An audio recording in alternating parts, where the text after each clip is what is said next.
Assalamualaikum warahmatullahi wabarakatuh. Jumpa channel Jaya Teknik lagi teman-teman. Kali ini kita pengerjaan mobil Mitsubishi Strada Triton ya, yang all new HDX ini. Nah, ini mengalami kebocoran freon di bagian evaporator.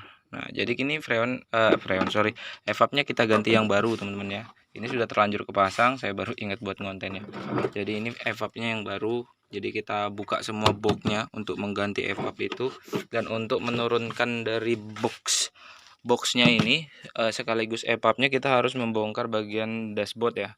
Jadi ini dashboard semua kebongkar, palangan-palangan ini harus dibuka samping sedikit agar bisa mengeluarkan box evapnya. Jadi keluar satu set seperti itu ya. Karena kebocorannya memang berada di bagian evaporator, jadi mau nggak mau kita harus bongkar seperti itu.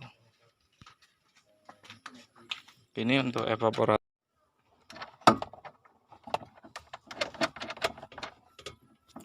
Ya seperti ini teman-teman ya, kita bongkarin semua. Ini sudah naik untuk box evapnya, posisi ada di sini. Jangan lupa sebelum nyabut kayak gini kita cabut min baterai, soalnya kita ada nyabut airbag di sebelah kiri ya. Jadi kita harus safety nyabut min baterai, mengantisipasi bahayanya airbag itu bisa meledak ketika dibongkar secara sembarangan ya. Nah, ini kita akan masang balaknya ini. Ini udah mulai kepasang untuk dashboard keseluruhan, tapi ini tinggal ngerapiin yang radio tip, terus kontrol AC, speedometer, airbag gitu ya. Nanti kita tinggal masangin itu.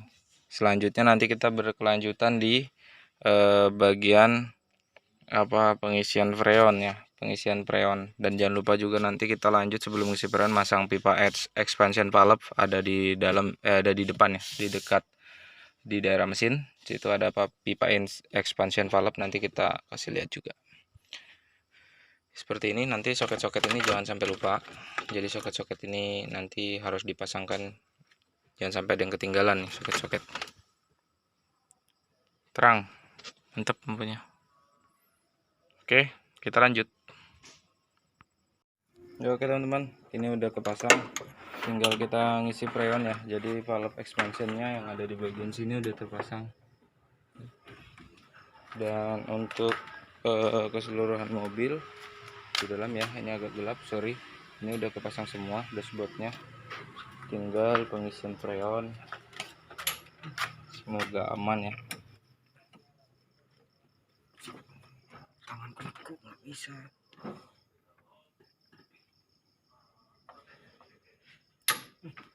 Oke.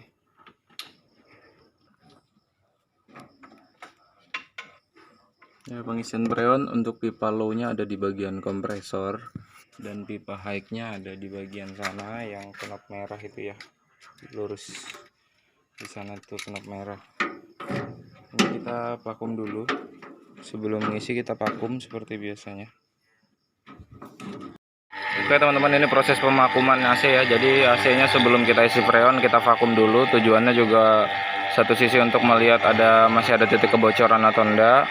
Kalau kebocoran besar itu biasanya terlihat dari alat vakum, tapi kalau kebocoran kecil dia susah terlihat dari alat vakum. Nah, ini setelah nanti divakum juga tujuannya agar kita bisa menambahkan oli ya.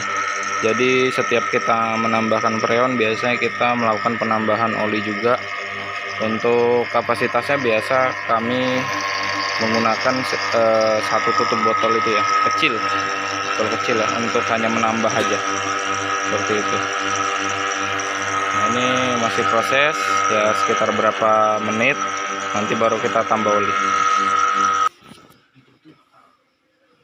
Oke teman-teman, sudah penambahan oli tadi ya, menggunakan oli yang ini refrigerant lubricator MKRT ya, untuk oli flashing aja. Nah, ini kemudian kita isi yang merah seperti biasa yang di tutorial yang saya buat, isi yang merah ya, tabungnya dibalik. Jadi kita isi cairan dulu sampai batas maksimal dia nggak mau naik, baru nanti kita mainnya di gas. Nanti di gas kita mainnya di tabung biru, di palep biru ya, di palep biru nanti kita mainnya. Kita hidupin dulu mobilnya, kita lihat. Oke teman-teman ya, ini kita hidupkan untuk AC-nya. Ini kita hidupkan AC-nya, kita kasih di nomor berapa ini ya? Nomor 2 ya. bisa di nomor 3 juga, atau bisa di max juga, suhunya di max saja dulu ya. Jadi kita lihat dulu nanti ini perkembangan untuk suhunya. Ini udah mulai alhamdulillah terasa dingin ya.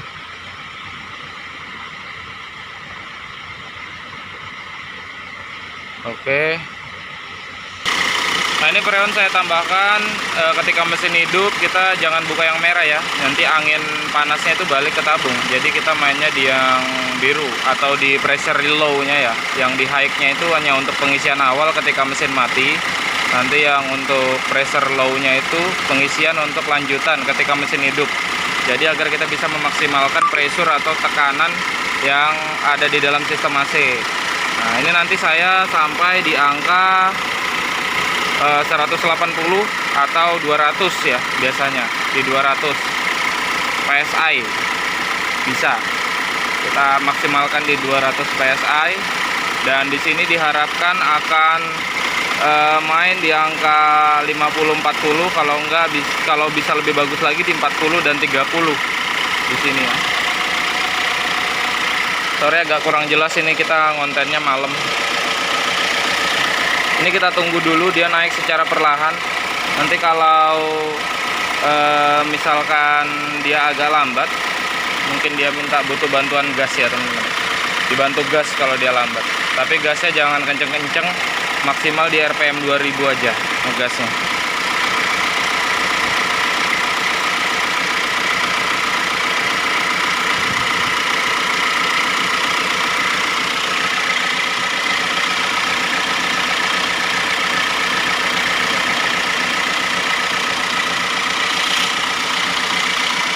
Oke teman-teman, ini masih proses pengisian lanjutan. Kita nunggu. Nah, dia naik ya, bergerak naik ya.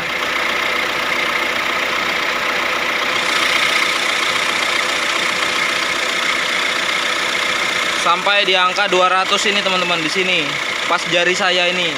Tadi dia kan di 150, sekarang dia naik perlahan. Berarti freonnya udah mulai masuk terus. Pastinya dinginnya udah mulai meningkat. Nanti kita pastikan lagi untuk di bagian komponen yang kita pasang, terutama di bagian ekspansi atau expansion valve itu tidak boleh ada kebocoran seperti itu ya.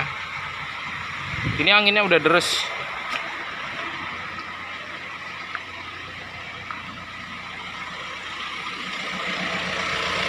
Kita mau tes ya pakai tisu. Ini aja. Kita tes gini aja ya. Nah, ini udah kenceng sekali teman-teman ya, jadi tisunya ini terbang sampai hembusannya udah kenceng, nggak ngeblok seperti awal anginnya nggak kenceng sama sekali ya. Ini udah kenceng, ini udah kenceng, suhu juga udah dingin. Kebetulan kita nggak ada pensil suhu, itu nomor 1 coba ya. Di nomor 1 udah lumayan deh, udah bisa ngangkat. Epapnya baru nih. Nomor 2, nomor 3 nih dia terbang udah ya. Pokoknya intinya udah hembusan anginnya udah kerasa dibanding yang sebelumnya, itu kacau banget ya. Dia epapnya bocor, terus kisi-kisinya tuh pada penyok. Info sebelumnya sih orangnya beli copotan teman-teman ya. Infonya dia bawa ke tempat AC juga dan itu copotan. Kita nggak tahu copotannya itu seperti apa ya. Kita buka ternyata ada yang bocor untuk evaporatornya, makanya kita iniin ya, kita maksimalin.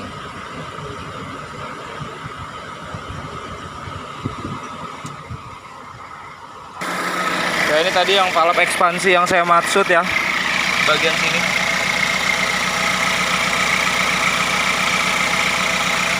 Itu pastikan nggak ada kebocoran teman-teman. Kalau untuk menandakan ini udah dingin atau belum, di sini udah berkeringat teman-teman. Ini udah basah. Tangan saya udah basah berair. Ini air teman-teman, bukan oli ya, ini air. Jadi ini udah dingin. Cuman kita pastikan lagi nanti untuk kebocorannya. Nanti biasa saya oleskan air sabun di situ ya. Saya oleskan air sabun, kalau ada gelembung-gelembung berarti masih ada kebocoran di bagian itu. Karena di situ tuh ada ada o-ring pipa, ada o-ringnya, dan itu dipertemukan ke sana ya. Nah, itu harus betul-betul o-ringnya harus betul-betul masuknya aman sebelum pemasangan itu. Makanya saya selalu ngasih oli di o-ringnya agar tidak slip atau putus karetnya ya.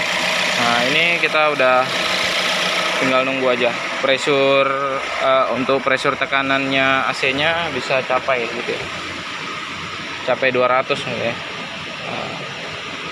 Oke, ini udah dingin ya. Buat teman-teman yang baru bertemu dengan channel saya, dukungan subscribe, like, serta komen. Ini nomor 4 teman-teman ya.